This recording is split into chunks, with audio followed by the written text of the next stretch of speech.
Here I am to worship, here I am to bow down, here I am to say that you're my God. You're altogether lovely, altogether worthy. 할렐루야. 오늘은 7월 14일 수요일 아침입니다. 오늘도 주님과 함께 거룩한 리듬으로 살아가시는 모든 성도분들 되시길 소원합니다. 네, 그럼 저희 함께 하나님께 찬양 올려드리시면서 오늘 예배로 나아가시겠습니다.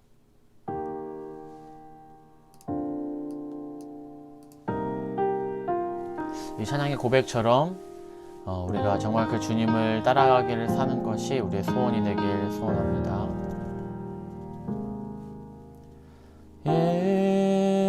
예수 사랑합니다. 사랑합니다. 온 마음 다하여 오직 주님 한 분만 간절히 더 원합니다.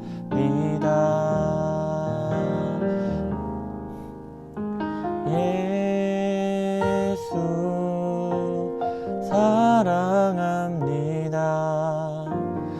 사랑합니다.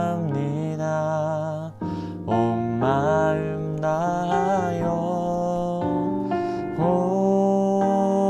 오직 주님 한 분만 간절히 더 원합니다. 넘쳐나네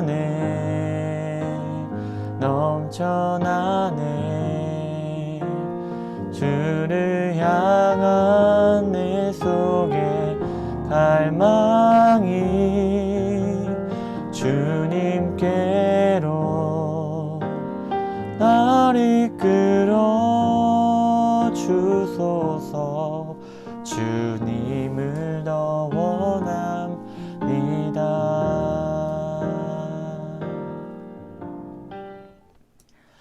아멘. 이것이 우리의 고백이 되길 소망합니다.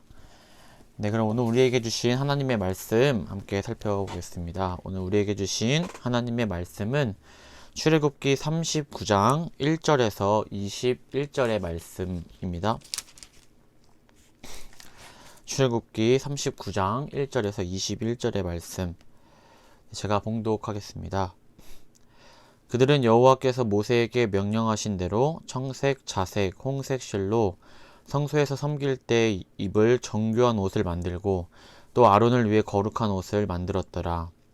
그는 또 금실과 청색, 자색, 홍색 실과 가늘게 꼰 배실로 에봇을 만들었으되 금을 얇게 쳐서 오려서 실을 만들어 청색, 자색, 홍색 실과 가는 배실에 섞어 정교하게 짜고 에봇에는 어깨 바지를 만들어 그 두 끝에 달아 서로 연결되게 하고 에봇 위에 에봇을 매는 띠를 에봇과 같은 모양으로 금실과 청색, 자색, 홍색 실과 가늘게 꼰 배실로 에봇에 붙여 짰으니 여호와께서 모세에게 명령하신 대로 하였더라.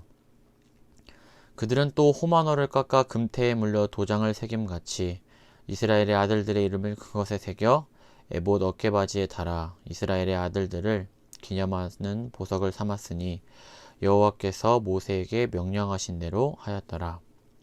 그가 또 흉패를 정교하게 짜되 에봇과 같은 모양으로 금실과 청색, 자색, 홍색 실과 가늘게 꼰 배실로 하였으니 그것의 길이가 한 뼘, 너비가 한 뼘으로 네모가 반듯하고 두 겹이며 그것에 네 줄 보석을 물렸으니 곧 홍보석, 황옥, 녹주옥이 첫 줄이요 둘째 줄은 석류석, 남보석, 홍마노요 셋째 줄은 호박, 백마노, 자수정이요 넷째 줄은 녹보석, 호마노, 벽옥이라 다 금태에 물렸으니 이 보석들은 이스라엘의 아들들의 이름 곧 그들의 이름대로 12이라 도장을 새김같이 그 12지파의 각 이름을 새겼으며 그들이 또 순금으로 노끈처럼 사슬을 다 흉패에 붙이고 또 금태 둘과 금고리 둘을 만들어 그 두 고리를 흉패 두 끝에 달고 그 따은 두 금사슬을 흉패의 끝 두 고리에 꿰매었으며 그 따은 두 사슬의 다른 두 끝을 에봇앞 두 어깨 바지에 금태에 매고 또 금고리 둘을 만들어 흉패 두 끝에 달았으니 곧 그 에봇을 마주한 안쪽 가장자리에 달았으며 또 금고리 둘을 만들어 에봇 앞 두 어깨 바지 아래 매는 자리 가까운 쪽 곧 정교하게 짠 에봇띠 위쪽에 달고 청색 끈으로 에봇 고리와 에봇 고리에 꿰어 흉패로 정교하게 짠 에봇띠 위에 붙여서 에봇에서 벗어지지 않게 하였으니 여호와께서 모세에게 명령하신 대로 하였더라. 아멘. 네, 오늘은 성막 안에서 여호와를 섬기고 제사를 통해 이제 이스라엘 자손을 여호와께 중보하는 직분을 감당해야 하는 제사장의 의복을 만드는 장면이 등장합니다. 이 의복을 만드는데 중추적인 역할을 했던 사람이 우리도 들어봤을 부살렐과 오홀리압입니다. 먼저 부살렐은요, 금과 은과 놋으로 기구를 만들고 보석을 깎아 물리며 여러 가지 기술로 나무를 새겨 세공하는 그러한 능력을 주셔서 이를 담당시키시고, 오홀리압에게는 의복을 제작하는 일을 담당하게 하십니다. 그래서 이 제사장의 의복은 부살렐과 오홀리압 이 두 사람의 기술을 총집합하여서 만들어지고요. 또한 그 두 사람의 감독하에 많은 직공과 함께 만들게 됩니다. 우리가 평소 입고 다니는 이 옷이 있는데요. 이 옷에도 공장에서 쉽게 만들어지는 옷이 있는가 하면 한편으로는 장인들이 정말 한 땀 한 땀 만들어서 제작하는 그런 옷도 있습니다. 그래서 그런 노력에 따라 이제 명품이 탄생하고 가격이 책정되는 것이죠.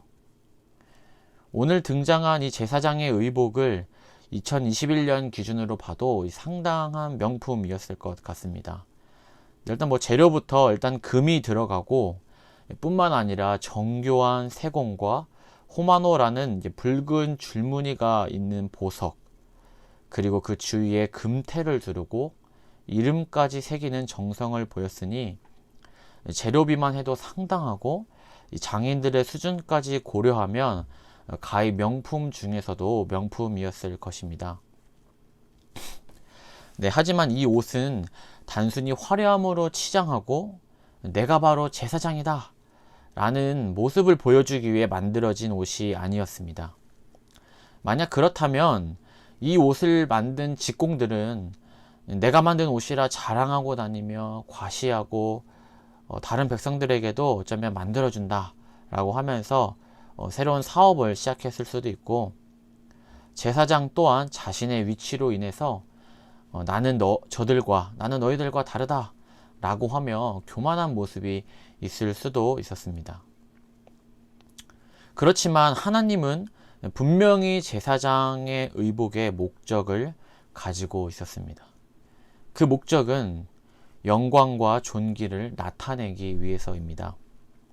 제사장 자신을 스스로 영화롭게 하기 위한 것이 아니라 백성 앞에서 하나님과 대리자로서 권위를 세워야 하기 때문입니다. 그래서 호마노 두 보석을 취하여 각 보석에 이스라엘 6지파의 이름을 써 넣어서 이스라엘의 아들들의 기념 보석을 삼아 이것을 어깨에 매게 하였습니다. 이로써 하나님 앞에서 12지파는 기억될 것이고 대제사장은 12지파의 대표라는 것을 상징하게 됩니다. 그리고 이는 장차 하나님의 새 언약의 기초가 될 12사도를 위한 것이기도 합니다. 이어서 흉패는 12개의 보석을 3개씩 4열로 배열하여 이스라엘 아들들의 이름을 새기면서 다시 한번 언약 공동체인 이스라엘을 상징하는데요. 그리고 이 안에 우림과 둠밈을 넣어둘 수 있게 하였습니다. 우림과 둠밈은 인간의 능력으로 하나님의 뜻을 명확하게 결정할 수 없을 때에 결정할 수 있는 수단이 되었는데요. 이 도구를 하나님께서 제사장에게 주신 것입니다.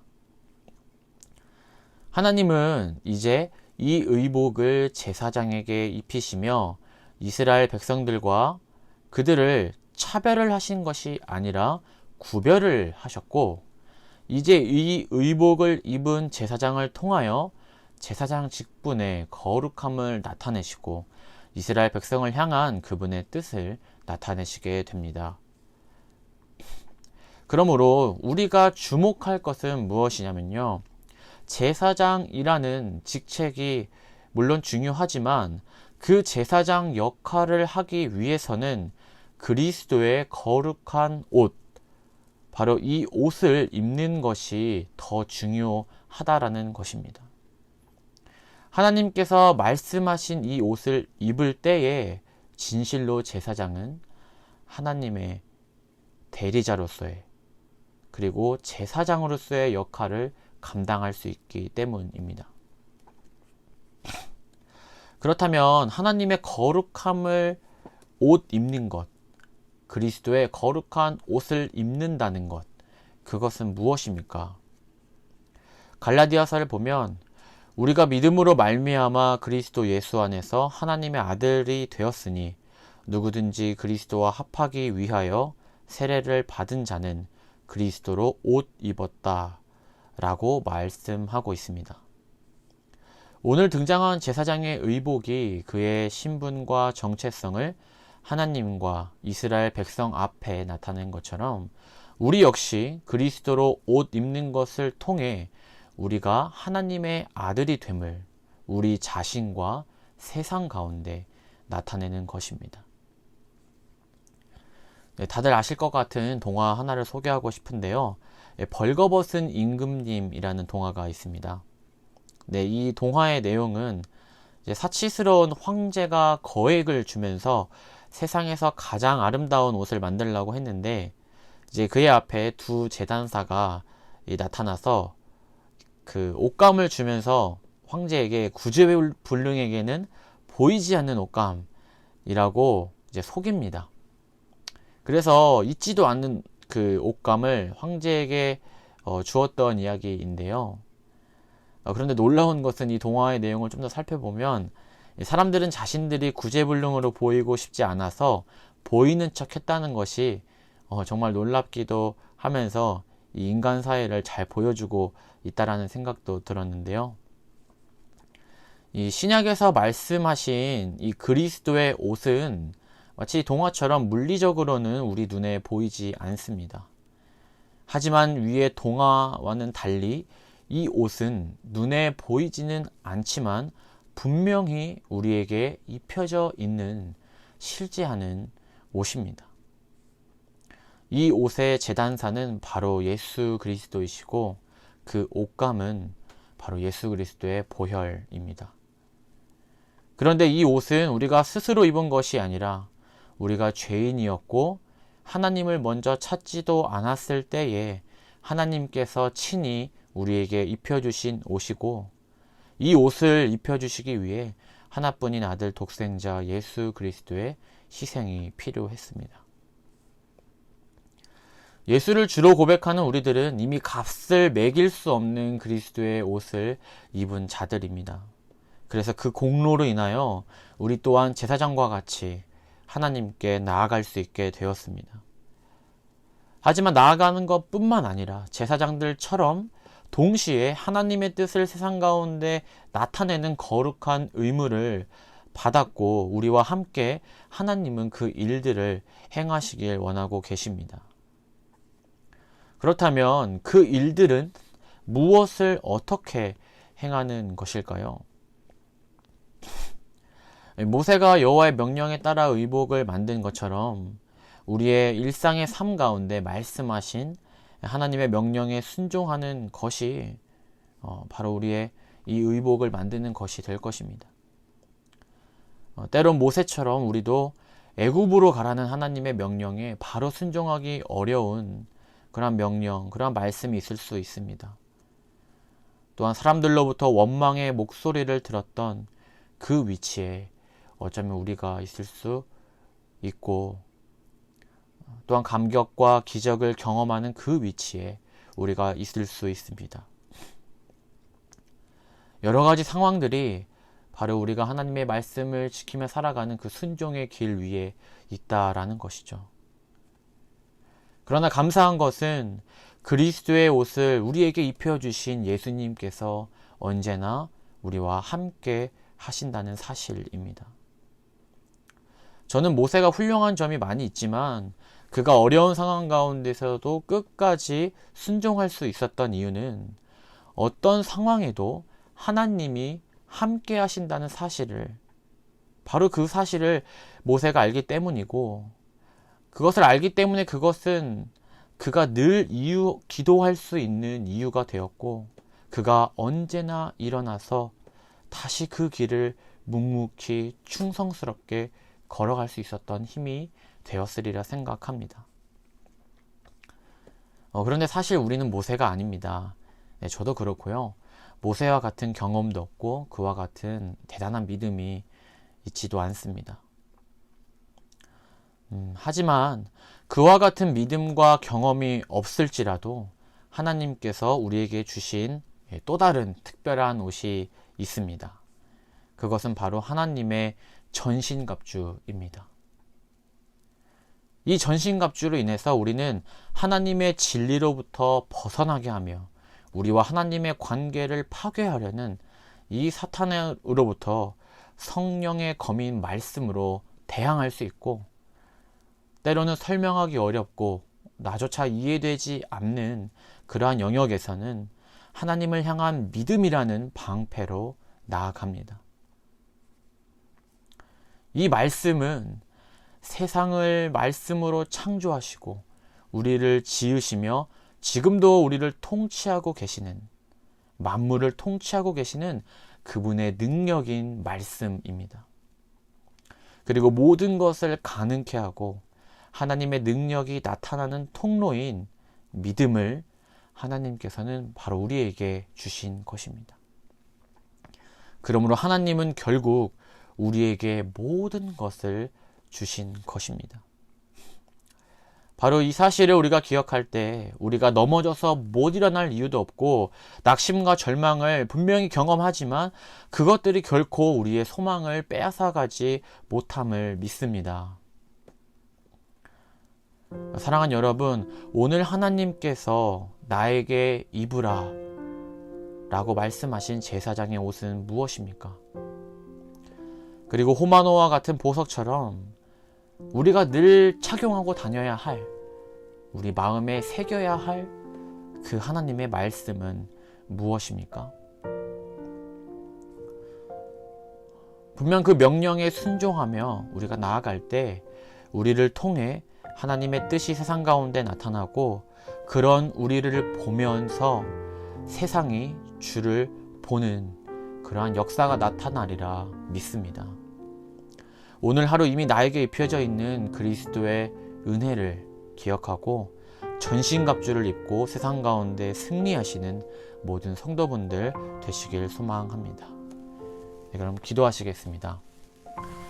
사랑과 은혜가 많으신 하나님, 우리에게 예수 그리스도의 보혈로, 그분의 은혜로 옷 입혀주심을 다시 한번 감사드립니다. 이제는 우리가 그 옷을 입은 자로서 하나님의 전신갑주를 입게 하여 주시고 세상 가운데 말씀으로 대항하고 말씀이 능력이고 말씀이 나의 힘이 되게 하여 주시며, 때로는 우리가 자신감이 없고 이해되지 않고 설명할 수 없는 상황 가운데 놓였을 때 하나님의 성품을 기억하며 그분의 말씀을 기억하며 믿음이라는 방패로 우리가 나아갈 수 있도록 우리 가운데 함께하여 주시옵소서. 그래서 오늘 하루 우리에게 주어진 영역 가운데 부르신 그 자리에서 이 말씀과 믿음으로 나아갈 수 있도록 도와주시고, 이로 인해 하나님의 역사가 우리를 통해, 나를 통해 나타나게 하여 주시며 세상에 그런 우리를 보고 하나님을 볼 수 있는 그런 놀라운 역사가 나타나는 하루가 될 수 있도록 함께하여 주옵소서. 네, 이 시간 교회 학교를 위해서 함께 기도해 주셨으면 좋겠습니다. 네, 각자 지금 부서마다 여름성령학교 계획을 기도하며 기획하고 있고, 이게 기획이 거의 마무리되어서 이제는 하나하나 준비해 나가는 과정 가운데 있습니다. 우리의 준비 위에 하나님의 능력과 하나님의 지혜와 하나님의 놀라운 일하심이 있을 수 있도록 함께 기도하여 주시고, 물론 이 성경학교 가운데 참여하는 우리 선생님과 부모님들 또한 우리 학생들이 정말 여름 성경학교를 통하여 분명한 나의 하나님을 만나고 그 하나님을 나의 주로 고백하며 그분의 말씀이 그들의 앞으로 인생 가운데 가장 큰 힘과 능력이 될 수 있도록 그렇게 중보해 주셨으면 좋겠습니다. 그럼 함께 기도하시겠습니다.